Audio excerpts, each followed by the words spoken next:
Hello, guys, and I'm back with another episode of the Brewers Coverage on the Vet Plus One with your host, Adam Miller. Now, in this episode, we are going to discuss the Brewers signing of Matt Albers, the Brewers On Deck that happened yesterday, and the win now mode, or the win now mantra that we are now throwing out there to the public and to our fans.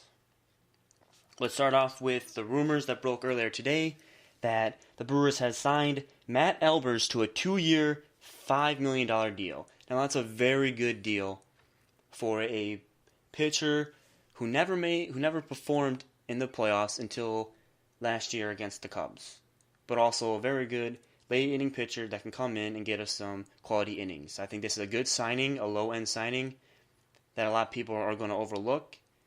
And the Brewers have been very good at getting the best out of their pitching signings in the bullpen. I mean, we already have one of the best bullpens in all the league. We've always have for the last couple of years. With that bullpen being led by no one else than Corey Knebel. I think this is great. Now, depending on what other trades we make when it comes to the Brewers, if it's going to be trading Domingo Santana or Brett Phillips for another starting pitcher like Alex Cobb, well, not Alex Cobb because he's a free agent, but Chris Archer or Danny Salazar or Mike Clevenger from the Cleveland Indians or the Tampa Bay Rays. Those are some highly coveted players we've been coveting all offseason and last year. I mean, Chris Archer has been in the rumors for a long time. Mike Clevenger and Danny Salazar just appeared of late in trade rumors for us. I mean, those guys are all controllable. And the thing I really like about David Stearns and Matt Arnold is that we're not focusing on getting rentals anymore. We're focused on players that are controllable, as we got for Christian Yelich, who's controllable for several years, and now we got Lorenzo Cain because we signed him for several years. We got a lot of pieces that we can work with and have for years to come. So we can go ahead and spend some of that depth we have in the outfield because we have it. Especially if you sign somebody now, you have like Christian Yelich for that long, and now Lorenzo Cain, Brett Phillips, and Domingo Santana become expandable. But I really like Domingo Santana, so I really do not hope they trade him. But if it comes at the right cost, then by all means, I will go ahead and say, hey, get rid of him. That's only if they are going to keep Braun in left field, but it seems like Domingo Santana is going to find his way out of here because they're saying already now that they're going to play Braun at first base some games to keep him healthy and keep him on the field longer and get the most out of him. Now, there's a bunch of other great free agents out there for pitching, such as Lance Lynn and Alex Cobb, Jake Arrieta, Yu Darvish, which I really think Yu Darvish is not going to accept our contract. I mean, we'd be foolish to give him $25 million, even though Mark Antanasio says we have it in our budget to splurge and spend that money, but I don't think that'd be smart. I say get somebody like a Lance Lynn or an Alex Cobb, who would be more affordable. Because we only need one more player, but we need an ace.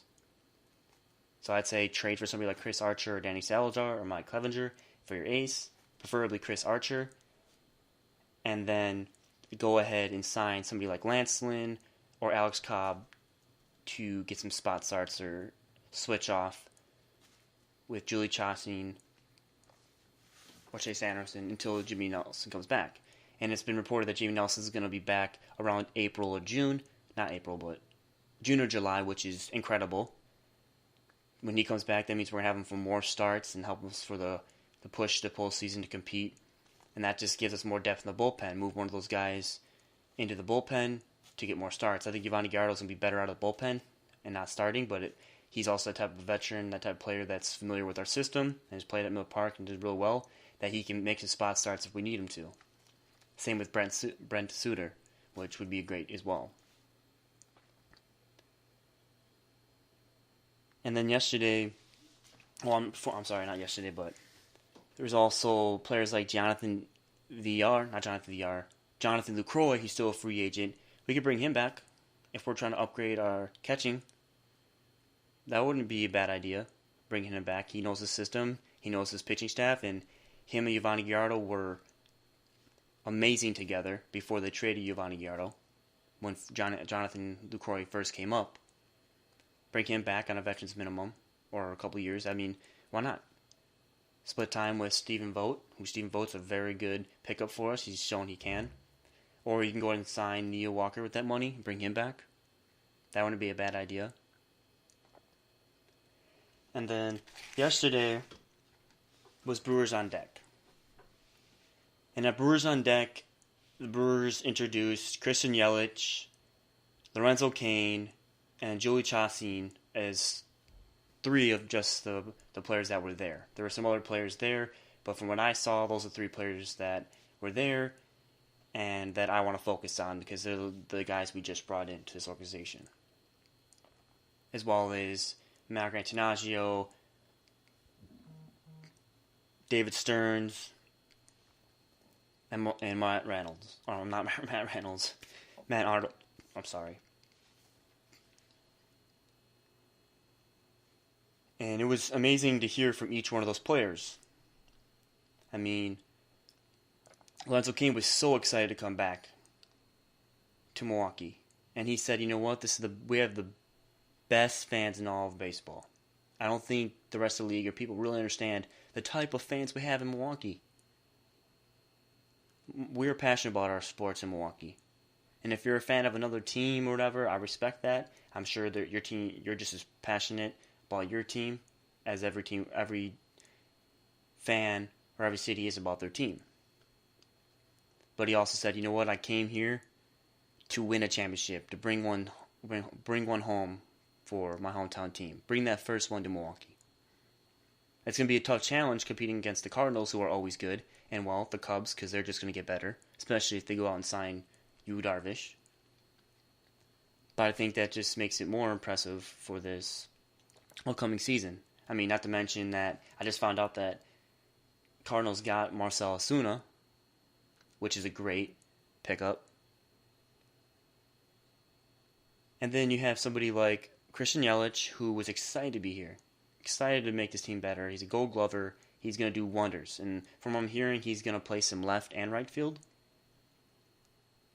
which ain't too bad because you're going to put the better defensive player in Lorenzo Cain in center. I mean, we just formed one of the best defensive outfields in all of baseball, arguably. The two Gold Glovers. And then you get somebody like Julie Chassin, who's always performed well in Miller Park, and he had a pitching duel against the Brewers when they played at Petco. He's a ground ball pitcher. He's going to get a lot of outs, a lot of ground balls. Not much of a strikeout guy, but he can have games where he lights up the scoreboard with strikeouts. I think he's a great addition to our team, and he bought in. And the thing, not only did he buy in, but the thing I liked about all through these players, and what I've been hearing from a lot of the players and fans and the GM and the coaches, that the players on this team buy into this, to what David Stearns and Matt Arnold and Mark Antonaccio are saying and doing with this team. They're buying into that win now mode. Everybody wants to play together. And on day one, David Stearns came in as the GM of the Milwaukee Brewers. A lot of people were skeptical on it. And, hey, he's the youngest GM in all of baseball.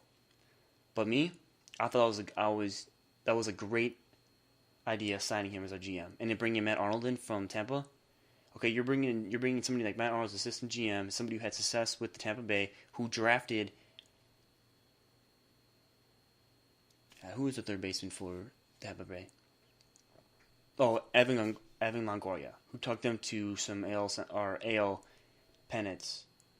And then you have somebody like David Stearns, who built up the Astros so they can win the World Series, arguably, this year. And all those pieces he did. That's incredible. And then we got a lot of players back from the Astros, like Josh Hader, Jonathan Villar, that are performing hella good with us. I like his way of doing things in baseball, and that's kind of how I think the way David Stearns is, and that is the analytical side of baseball, and that you don't just find players just because they're the best player in the market, or you can just spend all the money in the world you want unless you're the New York Yankees and make it work somehow, or the Boston Red Sox, or any New York team, the big market teams. He finds players that we can build up and make into superstars, like Travis Shaw. The Red Sox gave up on him, and we gave up on... Crap, can't remember the guy we gave up for him. But we gave up so much to get some good players that David Stearns knew would do well with our organization. He trusted in them, he believed in them, and his motto, his approach to talking to players and the GMs around the league and all his players coming into our team is that, hey, we're ready to win. We're here for you. We're here to make you better, and we believe in what you can bring to this table or bring this team. We believe that you have the tools necessary and the talent to bring this team over the top. And you have seen that with a lot of players like Eric Thames, who came back from Korea after 3 years. Did hella good last year. Fell off in the second half, but he still had a great year. Domingo Santana from the Astros did really well, breakout year last year. Keon Broxton that we got from the Pirates. Stephen Vogt, who's given up on. Neil Walker. Jonathan VR. Travis Shaw. There's a bunch of players on the team. Chase Anderson. Zach Davies, not Chris Davis, but Zach Davies. That's incredible. But one day I'm going to go to one of these Brewers on Deck, and I'm just going to sink it all in, to ask some questions, like I've never been to one, and it sucks, I haven't been to Milwaukee in years since I moved there. And I'm a diehard Brewers fan, I've been wanting to see a World Series for my entire life, back in 2010. I hate to bring this up, but when we lost the Cardinals, I literally cried. And you may laugh at me or whatever, but you know what? If you're passionate enough about sports and as passionate as I am about sports and my hometown team, you would do the same. And it broke me. Because I really thought we had what it took to win it that year. And then the last thing I want to cover is the win now mode. As I did touch on that earlier, how the players are buying into that. But Mark Antonazio said, you know what, we're in the win now mode. We flipped the switches from the rebuilding mode that we were supposed to be in until 2020. But 2016, we were still terrible. On 2015, 2015, I don't know what happened. We fell off the wagon. 2016, we were in the first place for well over the first half of the season. We looked really good. We fell off. The Cubs took us back. 2017, the same thing, and then we fell one game back at the wild card on the last day to the Cardinals. That was heartbreaking, but you know what? It happens, and we learn from it, and we're going to be better from it. Same thing happened with the Astros. The Astros are the same thing, and now they're World Series champions. But I truly believe, and I'll leave it here, that the Brewers will be competing for a World Series championship by the year 2020, which is the year they thought the rebuilding process would be done. I believe in this team, in this city, and the players that we acquired, and the management, and the owner. And I hope you guys do as well. Even if you're not a Brewers fan, I hope you're excited for more competitive baseball in the NL Central and the rest of baseball.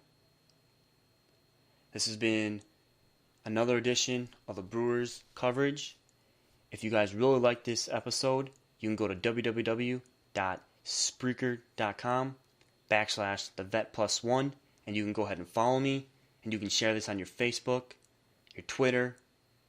Heck, you can follow me on Instagram at Brewers1994, Twitter, thevet+1, Snapchat, BrewersRule27, Facebook, Adam Miller, and most importantly, just make sure you follow me on YouTube at the Engage TV, and subscribe, comment, let me know what you guys think. And until next time, have a hell of a night.